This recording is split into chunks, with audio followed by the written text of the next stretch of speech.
భారత రాజ్యాంగంలో 341 క్లాసును మార్చకుండా ఈ వర్గీకరణ చేయరాదనేటువంటి ఆలోచనతోనే 2024లో కొట్టివేయబడ్డది.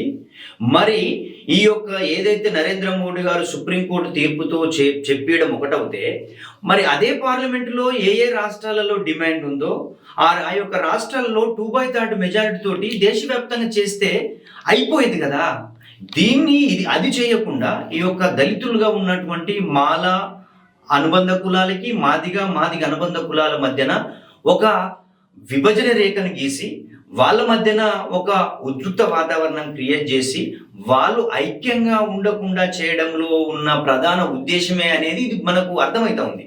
ఇప్పుడు 30 సంవత్సరాలు మందకృష్ణకు ఎందుకు పట్టింది అంటే, చిత్తశుద్ధితో పాలక వర్గాలు పనిచేయకపోవడం ఒకటైతే, దానికి నాయకత్వం వహిస్తున్నటువంటి మందకృష్ణ గారు అటు చంద్రబాబు నాయుడుతో కానీ, ఆ తర్వాత వైఎస్ రాజశేఖర రెడ్డితో కానీ, ఆ తర్వాత వచ్చినటువంటి రాజకీయ పార్టీలతోటి నిజంగా ఆయన చిత్తశుద్ధితో పని చేయకపోవడం వల్ల, రాజ్యాంగం చెప్పిన విధంగా పార్లమెంటు ద్వారా చట్టం ద్వారా చేయించకపోవడం వల్ల ఆయన ఈ యొక్క ఉద్యమానికి తనే నాయకత్వం వహించి తన వ్యక్తిగత లాభాపేక్ష రాజకీయంగా తాను ఎక్కువ రోజులు పనిచేయించుకోవడానికే ప్రయత్నం చేశాడు తప్ప, నిజంగా మాదిగ కమ్యూనిటీ యొక్క అభివృద్ధిని కాంక్షించేవాడైతే అప్పుడు చంద్రబాబు నాయుడు ఏది చెప్తే మన ఎన్డీఏ గవర్నమెంట్ ఆ పని చేసింది.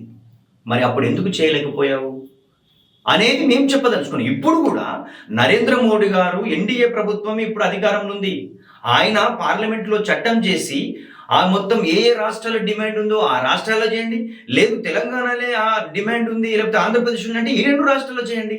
ఎందుకు వీళ్ళ మధ్య వైషమ్యాలు సృష్టించి వీళ్ళను కలవకుండా, వీళ్ళను ఐక్యం కాకుండా చేయడంలో కుట్రలో భాగమే ఈ 30 సంవత్సరాల మందకృష్ణ పోరాటం.